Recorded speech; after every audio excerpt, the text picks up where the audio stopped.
பிரியமானவர்களே, கர்த்தருடைய பெரிதான கிருபையினாலே சே நோ, வேண்டாம் என்று சொல்லுங்கள், வேண்டும் என்று கேளுங்கள். யாரை பார்த்து?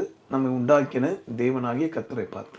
ஏன்னா மனுஷர்கள் வெளி தோற்றத்தை பார்த்து தான் பேசி அல்லது மயங்கி இன்றைக்கு தவறான முடிவு எடுத்திருக்கிறாங்கன்னு நிறைய பேர். இதனால் வரக்கூடிய தீமையை அநேகர் பார்க்க போகிறாங்க. இன்றைக்கு தேவனுடைய வார்த்தையை கேட்குற நீங்கள் நல்ல ஒரு முடிவை எடுக்கணும், உங்கள் வாழ்க்கையில் நல்லதே நடக்க வேண்டும் என்பதுக்காக தேவன் கொடுத்த வெளிச்சத்தில் உங்களுக்காக ஒரு வார்த்தையை ஆண்டவர் இப்போ சொல்ல இருக்கிறார். இந்த தெய்வீக அறிவுரையை ஆலோசனை கேட்டு நடப்பீங்கன்னா உங்களுடைய குடும்பம், உங்களுடைய தனிப்பட்ட வாழ்க்கை, நீங்கள் செய்கிற வியாபாரங்கள், சேஷமாக கர்த்தருடைய ஊழியத்தில் நீங்கள் இன்னும் பிரகாசிக்க அது வழிவகுக்கும். ஏன்னா மனுஷன் பார்க்கிறவனமாய் கர்த்தராகிய தேவன் பார்ப்பதில்லை, அவரோ இருதயத்தை காண்கின்றார். ஆக இதை குறித்து நாம் சிந்திக்கும்போது சே நோ, ஆண்டவரை பார்த்து வேண்டாம் என்று சொல்லணுமா? எது குறித்து? சுயநலம் வேண்டாம், பிறநலம் காண வேண்டும் என்று நாம் கேட்கணுமா? அதாவது செல்ஃபிஷ்னஸ். இன்றைக்கி சுயநலத்தினால பல குடும்பங்கள் இன்றைக்கு நடுத்தருவில் வந்திருக்கு. சுயநலத்தின் ஆவியினால பல சபைகள் பிரிந்து போயிருக்கிறது. சுயநலத்துக்கு இடம் தந்ததுனால தேசத்தை ரெண்டாக பிளந்திருக்கிறார்கள். இப்படி பல உதாரணங்களை சொல்லலாம். ஆனால் கர்த்தர் கொடுத்த ஒரு வெளிச்சத்தில் உங்களோடு கூட பேசியிருக்கிறேன். கேளுங்கள், சுயநலம் வேண்டாம், பிறநலம் வேண்டும் என்று நாம் ஆண்டவரிடத்தில் வேண்டிக் கொள்ள போகிறோம். ஆக இன்றைக்கு இதை குறித்து பார்க்கும்போது 1 கொரிந்தியர் புஸ்தகத்தில் 10ஆம் அதிகாரம் 24ஆம் வசனத்தை வாசிக்க கேட்கலாமா? 1 Corinthians chapter 10 verse 24. ஒவ்வொருவனும் தன் சுய பிரயோஜனத்தை தேடாமல் பிறனுடைய பிரயோஜனத்தை தேட கடவன். இங்க வாசித்த வசனம் மிக தெளிவாக சொல்லிட்டு இருக்கு. ஒவ்வொருனும், அதாவது இயேசு கிறிஸ்துவை இரட்சகராய் ஏற்றுக்கொண்ட ஒவ்வொரு மனுஷனும் என்ன செய்யணுமா? சுயநலத்தை, தன்னலத்தையே தேடாமல் பிற நலத்தை தேடணுமா? அந்நாளில் மிஷினரிகள் தியாகத்தோடு பாரத்தோடு இந்த ஆவியை பெற்றிருந்தபடினாலே பிறர் நலன், பல தேசத்தில் மக்கள் அழிந்து போகிறாங்களே, தங்களால் இயன்றதை என்ன செய்ய முடியுமோ என்பதை ஜெபித்து கர்த்தருடைய பலத்தினாலே அற்புதமான பணியை செஞ்சாங்க. அதனால தான் இன்றைக்கு சுவிசேஷத்தினாலே பல சபைகள் இடங்களில் வந்திருக்கு. ஆனால் பிறர் நலத்தை பற்றி கவலைப்படாதவர்கள் தங்கள் லாபத்தை மட்டுமே முன்ன வைத்து பழகுவார்கள். ஒருவேளை அந்த லாபம் குறையும் போதோ அல்லது இனி கிடைக்காது என்று தெரியும் போதோ அவர்கள் ஈவு இரக்கமில்லாமல் நடப்பதும் பேசுவதும் அல்லது சண்டையிடுவதும் இப்படிப்பட்ட துர்குணங்களுக்கு அவங்க இடம் தருவதை நம்ம பார்க்குறோம். ஆகிய அன்பானவர்களே, இயேசுவின் அன்பை பற்றி பேசலாம், பாடலாம். ஆனால் நாம் எந்த அளவுக்கு அதை வெளிப்படுத்துகிறோம் என்பதை பரலோகம் பார்த்து கொண்டிருக்கிறது. ஆகவே வேண்டாம் என்று சொல்லுங்கள். சுயநலத்தின் ஆவி எனக்குள் வர வேண்டாம் ஆண்டவரே. ஆண்டவரே, பிற நலத்தை குறித்த அக்கறையை எனக்கு தாரும் என்று சொல்லி நாம் தாமே தேவனுடைய ஞானத்தை பெற்று அவருடைய வெளிச்சத்தில் நடப்புமானால் கர்த்தர் நம்மை ஆசீர்வதிப்பார். மேலும் பிலிப்பியர் 2ஆம் அதிகாரத்தில் 4ஆம் வசனத்தில் கூட தேவன் நமக்கு கொடுக்கிற ஒரு நல்ல ஆலோசனை என்ன படிக்கலாமா? Philippians chapter 2 verse 4. அவனவன் தனக்கானவைகளை அல்ல பிறருக்கானவைகளையும் நோக்குவானாக. அதாவது மற்றவங்களுடைய வெல்ஃபேரை நம்ம நினைக்கணுமா? இன்னைக்கு நம்முடைய வாழ்க்கையில் சில நான் பார்த்துருக்கிற தங்களுக்கு நஷ்டம் வந்தால் கூட ஒருவேளை இந்த குறிப்பிட்ட ப்ராஜெக்ட் அக்செப்ட் பண்ணால் எதிர்காலத்தில் தங்கள் சந்ததியார் பாதிக்கப்படுவாங்க அல்லது குடும்பம் நாசமாக போயிடும், பலருடைய உயிர் அதில் போகும்னு தெரிஞ்சால் எப்பேற்பட்ட கோடிக்கணக்கான பணம் சம்பாதிக்கக்கூடிய ப்ராஜெக்டாக இருந்தால் கூட உடனே என்ன செய்வாங்க? அது வேண்டாம் என்று சொல்லி அதுக்கு விரோதமாக போராடுகிற நல்ல மனிதர்களையும் நம்ம பார்க்குறோம். உதாரணத்தில் கனிம வளங்களை குறித்து ஒரு அருமையான ஒரு ஐஏஎஸ் அதிகாரி அவர் எடுத்த முயற்சி பார்த்திங்கன்னா, அவ்வளவாக இயற்கையாக இறைவன் தந்ததான அந்த நன்மையை எத்தனை பேர் தீய சக்திகள் இணைந்து அவைகளை தடை பண்ணி மக்களுடைய காரியங்களை நாசப்படுத்தினார் என்பதுக்கு பல தேசங்களில் பல சம்பவங்களை சொல்ல முடியும்.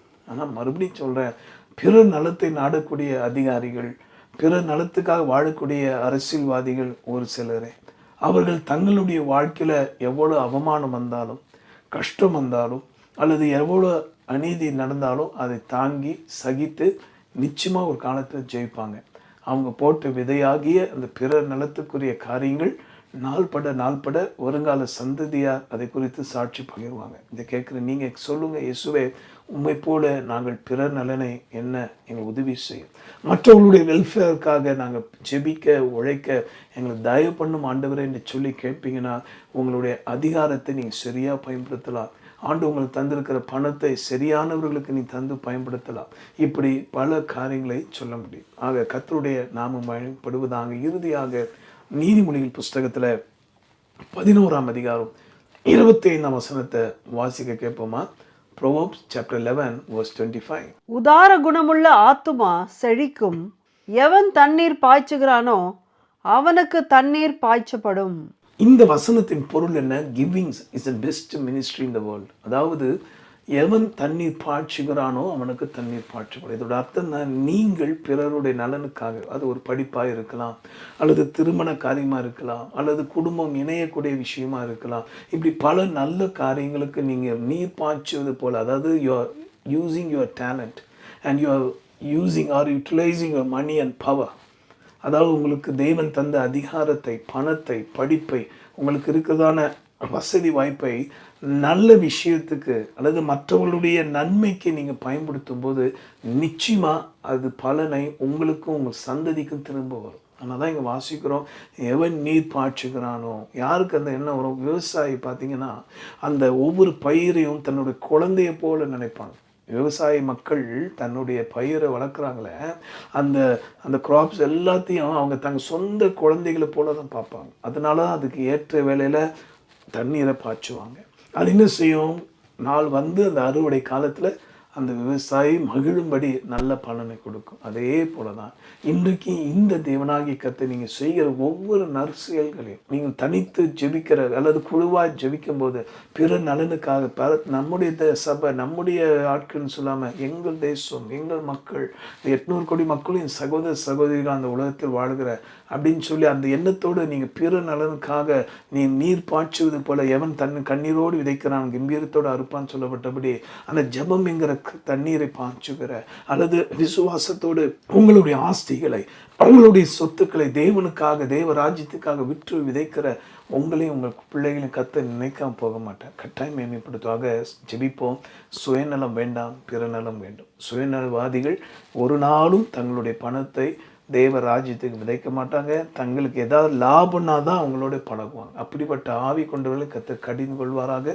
தயவு செய்து don't waste your money and energy for such people. It is utter waste. கர்த்தர் சொல்கிறாரு, அபிதமான தன்மை கொண்டவர்களோடு நீ பழகுவதை நிறுத்தி விலகிச்சேன். கர்த்தர் கொடுக்குற ஆலோசனை இது. கர்த்தர் நம்ம உதவி செய்வாராக. இயேசு ஒரு இடத்துல கூட சுயநலமாக வாழலை. தன் ஒரு சொட்டு ரத்தத்தை கூட தனக்காக வைக்கல. எல்லாம் நமக்காகவே தந்தார். அந்த தியாகத்தின் ரூபமாக இருக்கிற இயேசுவை நீ ஏற்றுக்கொண்டது உண்மையானால் வாழ்க்கையில் செயல்படுத்தி காட்டு. கர்த்தர் உங்களை ஆசீர்வதிப்பாராக. Say no selfishness. No room for selfishness. Give me heart to work for others O God. Give me heart to work for other welfare O God. மற்றவர்களுடைய நலனுக்காக வாழ எனக்கு உதவி செய்யும்.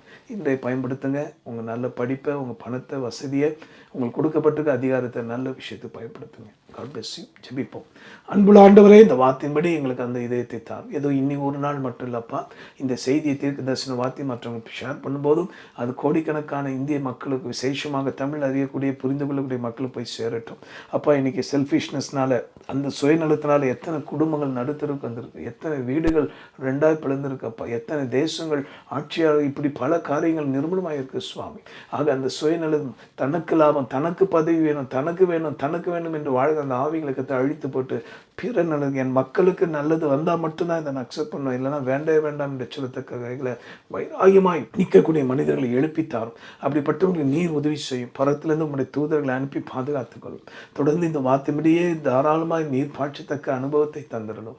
நல்ல நிலத்தில் விழுந்து தான் பலன் தரும். ஆகவே ஆண்டவரே ஞானத்தை தந்திரலும். யாருக்கு செய்யணும், யார் கூட நிற்கணும், எங்கே போகக்கூடாதுங்கிற புத்தி ஞானத்தை ஒவ்வொருக்கும் தார்.